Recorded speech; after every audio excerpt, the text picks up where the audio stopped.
지금 생각해 보니까 장충기 문자 메시지는 그때 사실 어느 주간지에서 보도를 했잖아요. 시사인에서 제가 보도한 걸로 기억을 하는데 그럼 그거를 도대체 어디서 받아가지고 보도를 했을까 이런 사실 의문이 들긴 하네요. 그렇죠. 그러니까 원천적으로 그러니까 이제 기자는 또 열심히 또 취재하고 또 보도할 그렇죠. 얻어지면 그 맞습니다. 굉장히 큰 파문이 있었잖아요. 아니, 언론과 삼성의 어떤 삼성의 그 권력자와 삼성의 권력자와 이렇게 유착이 돼 있는 것들 그리고 뭐 어떤 그 관계 유력자들과 또 삼성과의 관계 이런 것들을 엿볼 수 있는 문자들이 대거 등장을 했잖아요. 네. 그래서 보도가 됐고 상당히 파문도 있었고 네. 하지만 원천적으로 그 문자가 어디서 나왔냐? 하면 검찰에서 나올 수밖에 없다라는 거죠. 저도 검찰에서 나왔을 거라고 거의 확신을 네. 하고 있습니다. 그러니까 사실 검찰이 이제 삼성을 그런 식으로 이제 비판 여론을 만들기 위해서 언론 플레이한 거 아니냐라고 하는 의심까지도 사실 드는 거죠. 제가 보기에는 삼성에 대해서 비판 여론을 만들기 위해서 했을 수도 있고 네. 또 하나는 뭐냐면 그때 이제 그런 문자가 보도된 시점을 제가 한번 봤어요. 예. 봤더니 이재용 삼성전자 회장이 국정농단 사건으로 1심 선고가 나기 직전이에요. 한 일주일 전인가 돼요. 그러니까 이 재판을 그것도 활용을 한 거예요. 그렇죠. 그 더킹인가 어디 영화 더킹이가 아니 그 슬기로운 감방 생활인가 여기 보면 그 야구 선수 있잖아요. 네. 재판 앞두고 와서 그 박혜수, 예. 교도소에 교도가 아니고 정보 흘리는 거 있잖아요. 네.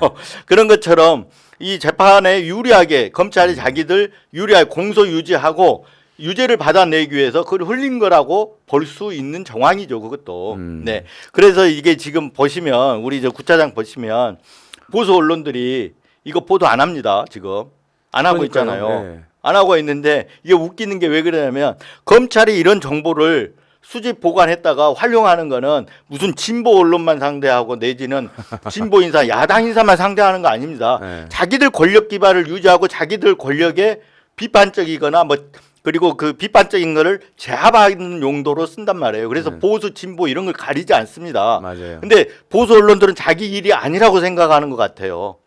전혀 그렇지 않습니다, 지금. 네. 왜냐하면 제가 이 기사에도 썼지만 기본적으로 이건 국민 기본권 침해 범죄거든요.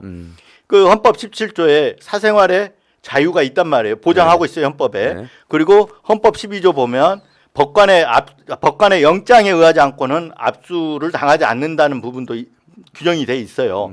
헌법 12조, 헌법 17조를 위반하는 헌법적 범죄예요. 반헌법적 범죄예요. 근데 이게 아무튼 불법적으로 그 민감 정보나 사생활 정보 등이 담긴 개인 정보를 이제 대규모로 수집, 관리 또 활용까지 해왔다는 건데 이거는 단순하게 뭐 활용 여부는 더 이제 심한 범죄가 되는 거고요. 활용을 했다고 한다면 이미 수집 관리를 했다라는 것 자체가 거의 민간인 사찰 행위다라고 이렇게 보시던데 우리 그렇죠. 이진호 대표님은 네. 예. 우리 만약에 구차장님 휴대폰이 들어가 가지고 다 통째로 가져갔어요. 예. 수집 관리가 됐어요. 나중에 활용이 됐는지 안 됐는지는 알 방법이 없잖아요. 그런데 그 아까 말했던 데는 이제 건강이라든가 사상 신념 이런 것들은 민감 정보라 그래요. 그렇죠. 예. 민감 정보. 그리고 이제 사생활 정보들이 있고 그런데 그것들이 활용될 가능성이 농후한 거자 갖고 있으면 예. 그래서 수직 관리라는 거는 활용을 전제로 써먹기 위해서라는 걸 전제로 하는 거예요. 그래서 수직 관리하고 있는 것만으로도 민간인 사찰인 거예요. 불법 사찰인 거예요. 근데 활용하지 않았으면 괜찮은 거 아니냐라고 이렇게 생각하시는 분들도 있고 지적하는 분들도 있고 보수 언론들이 그렇게 반박을 하고 있고 검찰도 그런 식으로 반박을 해요. 그건 검찰 논리이고 썼는지 안 썼는지 활용이 됐는지 안 됐는지는 알 방법이 없지만 쓰는 걸 전제로 한다라는 거예요. 그리고 아까 말했던 그 재판 그리고 별건 수사하는데 활용이 됐잖아요. 네. 수사하는데. 네. 그리고 아무튼 이제 검사가 그 지휘 공문에서 그런 식으로 했다라고 하는 걸 보면 그래서 이제 시행을 해온 거잖아요. 그 수집 관리를 불법적으로. 그럼 이거는 거의 뭐 조직 범죄라고 봐야 되나요? 그냥 개인의 일탈, 뭐 어떤 일부 검사의 일탈이 아니고 아예 검찰 조직 전체가 사실 이런 것들을 수집 관리하고 또 심지어는 활용했다는 의혹까지도 있는 거고. 그럼 거의 조직 범죄 아니에요? 그렇죠. 그렇죠. 네. 당연히. 네. 이게 이제 처음부터 어떻게 시작이 됐는지는 모르겠어요. 처음부터 이건 이제 검찰 수사나 아니고 공수처 수사나 나중에 향후에 특검 수사, 국정조사 이런 걸 통해서 언제부터 어떻게 시작됐고 이런 건 분명히 규명이 돼야 됩니다. 그런데 지금 확인된 건 2016년부터는 최소 2016년부터는 확인되잖아요. 네. 장충기 문자 메시지를 국정농단 수사팀이 휴대폰 압수를 해가지고 저장을 했단 말이에요. 이거는 이때부터 이걸 불법이 자행되고 있었구나 하는 것들을 알 수 있잖아요. 근데 제가 보기에는 아마도 그 이전부터 행해졌을 거라고 보여져요.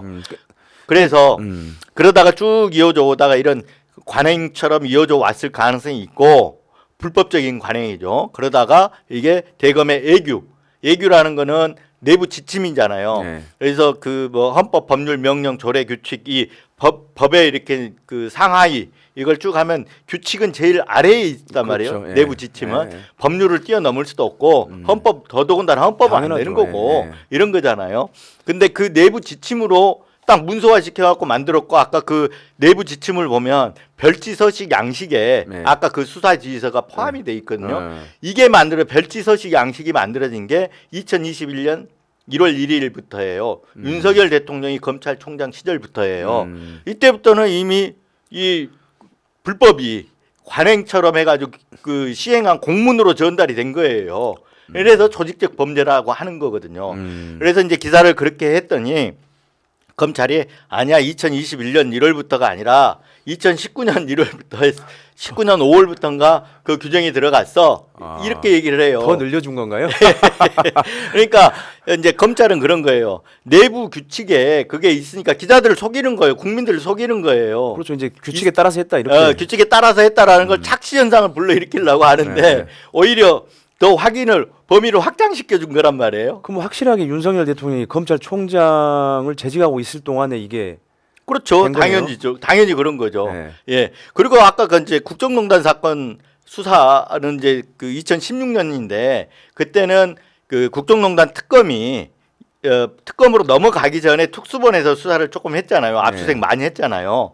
그때 그 정보를 받아 쓴 게 이제 2018, 19년에 그 삼성 불법 승계 혐의 사건인데 그때 서울중앙지검장이 누구였냐면 윤석열 대통령이었고 네. 3차장이 한동훈 네. 3차 위원장이고 네. 그리고 수사검사가 누구냐?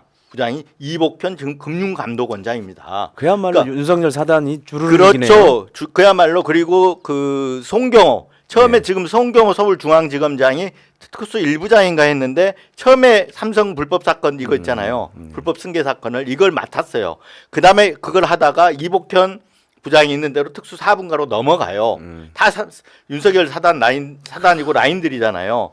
이분들이 다 걸려 있는 거예요 지금. 왜냐하면 개인정보보호법에 주고받는 거 양벌 규정이거든요. 준 사람 받은 사람 다 처벌되게 돼 있어요. 그러니까 윤석열 사단 검사들이 그 범위 안에 다 들어가 있다고 보면 되는 거죠. 그리고 아까 말했던 대로 이 예규를 적용해 갖고 지휘서에 사인한 부분들이 있을 거 아니에요. 그 다 이제 특검하거나 국정조사하면 다 나오겠죠. 네. 그 아까 얘기한 이제 우리가 흔히 대검 서버라고 했던 게 이제 정확한 명칭은 D넷이죠. 네, 맞습니다. 이게 일종의 이제 국가 수사망 같은 건가요? 전국 디지털 수사망이라고 그래서 전국 디지털 수사망. 네, 네. 제가 이제 저도 그런 걸 알 방법이 없잖아요. 처음에는 네. 안 다녀보면 이번에 그래서 촬영하면서 하신 거 아니에요? 하고 이제 와서 이게 뭐에 저촉이 되고 어떤 문제가 있는지를 하려면 공부를 해야 되잖아요. 네. 그래서 쭉 보다 보니까 디넷망 자체가 문제가 있는 거예요. 왜 그러냐면 개인정보보호법을 제가 이제 좀 어려워서 기사에는 아직 다루지 않고 있는데 이거 지금 나와 있는 것만 해도 국민들이 이해하기가 쉽지 않거든요. 네. 그래서 아직은 안 다루고 있는데 개인정보법을 보면 처리 주체가 다 제가 제 휴대폰에 쭉 연락처라든가 이런 거 있으면 다 개인 정보거든요. 그게 네. 그걸 갖고 수사 목적이 수집을 했어요. 수사검사가 그건 형사소송법이나 이 영장에서 하기 때문에 목적이 뭐냐면 수사와 공소 유지예요. 그렇죠. 그래서 법원에 줄 수는 있어요. 법원에 줄 수는 있는데 다른 데에 이전하면 안 되는 거예요. 다른 처리 주체에 그 개인정보보호법에서 허용되는 범위들이 다 나와 있는데 대검 서버에다 넣는 건 허용 안 돼 있어요. 그것도 앞으로 논란이 될 가능성이 저는 높다고 봅니다. 그러니까 이제 대검 서버 그 D넷이 생긴 게 제가 알고 있기로는 2012년인가로 알고 있는데 그럼 아까 이제 이진동 대표께서는 이렇게 불법적으로 개인 정보를 수집 관리해 온 게 최소한 2016년부터일 거라고 이제 이렇게 추정을 하셨어요. 네. 근데 12년부터 만약 대검 서버가 생겼으면 네. 디지털 국가 수사망이 생겼다고 한다면 네. 이게 그때부터 계속해서 이런 식으로 했을 가능성을 배제할 수는 없겠네요. 그렇죠. 근데 이제 이런 게 있어요. 과거에는 네. 이 전자정보에 대해서 이게 뭐 이렇게 민감하게 안 다뤘단 말이에요. 그러니까 어떻게 됐냐면 과거에 휴대폰을 압수하게 돼 있었잖아요. 휴대폰을. 그렇죠. 예. 휴대폰을 압수하면 그 안에 든 정보를 당연히 다 보는 것처럼 됐단 말이에요. 예. 근데 이제 이 디지털 기기에 대한 저장 매체 정보들이 굉장히 약간 모든 걸 담고 있기 그렇죠. 때문에 우리가 스마트폰 하나면 그렇죠. 다, 그래서 점점점 엄격화돼 갑니다. 법원에서 이걸 영장을 내줄 때.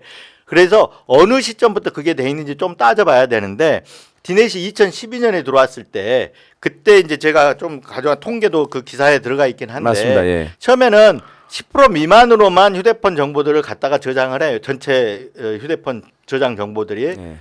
보관되는 게 얼마 안 돼요. 네. 그러다가 점점 높아졌다가 윤석열 대통령이 검찰총장 시절에는 아까 그 예규 그 표준 서식 그 서식이 그 별지에 딱 나오면서부터는 거의 100%로 올라갑니다. 예. 그 아까 얘기하셨는데 그러니까는 이제 2019년부터 그 비율이 높아져요. 저장하는 비율이 네네. 급격하게 높아집니다. 이거는 네. 이제 그 이미 경향신문에서 보도한 거 기사에도 사실은 21년도 기사에도 나오는데 네네. 그러니까 그때면은 사실 이제 윤석열 대통령이 검찰총장이었을 네. 때 네.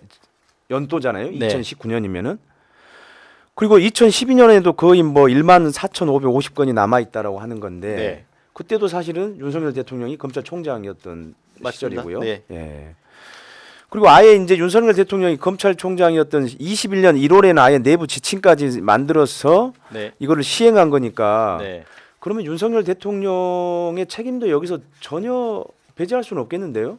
아니 어제 이제 조국 대표였네 조국 네, 혁신당에 네. 만약에 국정조사를 하게 되면 윤석열 대통령 당연히 나와야 된다. 뭐 네. 범위에 들어있다 이런 얘기를 하지 않았습니까? 네. 이제 아까 그 오마이뉴스에는 표가 없는 것 같은데 이건 저희가 작성한 기사를 쓰기 위해서 저희가 작성한 표인데 안 보이네요. 어쨌든 2019년부터 연도별로 지금 이제 전체 휴대폰 압수 건수, 스마트폰 압수 건수와 보관 건수를 비율을 낸 거거든요. 네. 그러면 이제 2012년도는 1.4%, 그리고 2.3% 그다음에 2014년 7%쭉 오다가 2018년도에 오면 31%까지 높아집니다. 네. 그리고 와서 윤석열 대통령이 온 다음부터 95.7%, 100% 막 이렇게 돼요. 네.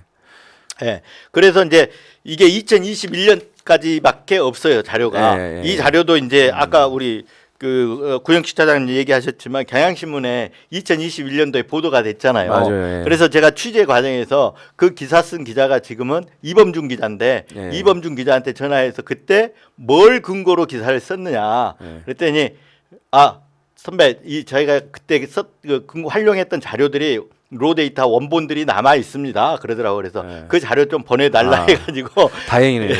예. 그걸 갖고 제가 또 기사를 썼어요. 그럼 이게 참 이게 묘하게도 아이러니하게도 문재인 정부 검찰에서도 어쨌든 간에 이런 식의 불법 개인정보 수집 관리들이 이루어졌다는 거잖아요. 그렇죠. 지금 네. 뭐 윤석열 정부에서만 이루어지는 게 네네. 아니고. 근데 이제 이걸 이렇게 이루어지는 거에서 대통령이 알 방법은 없어요. 그렇잖아요. 문재인 대통령이나 그렇죠, 그 전임 대통령들이 알 수 있는 방법이 없잖아요. 그렇죠. 예. 다만 근데 윤석열 대통령은 왜 문제가 되냐면 윤석열 대통령이 검찰총장일 때 아까 그 표준 서식에 별지 서식에 나오는 예규가 만들어졌단 말이에요. 근데 예규라는 건 뭐냐면 내부 지침이에요. 지침이죠. 내부 지침은 누가 만드냐? 검찰총장이 만들어요. 뭐 본인이 직접 만드는 거 아니고 실무에서 하지만 다 결재를 합니다. 네. 검찰총장이 모를 수가 없어요. 그러면 윤석열 대통령이 그 당시에 검찰총장이기 때문에 알았다는 얘기예요. 우리 검사기 때문에 이렇게 하면 안 된다는 것도 알았을 거라고 보여지는 거잖아요. 네. 당연히 알 거 아니에요. 검사면. 압수영장 범위 밖에 정보를 어떻게 수집하지? 당연히 알 거 아니에요. 네. 안 된다는 거. 그러고 나서 대통령이 됐잖아요. 대통령이 된 지금까지도 이 불법이 계속해서 이루어졌기 때문에 윤석열 대통령은 뭐 아까 말했던 어떤 경우든지 간에 해명을 하거나 이 의혹에 대해서 뭔가 의혹에 대해서 해명하고 사과해야 될 위치에 있다. 이렇게 보이는 겁니다. 그리고 국정조사가 되면 나와서 거기에 대해서 답변을 해야 되고요. 아니 당연히 그렇게 해야죠.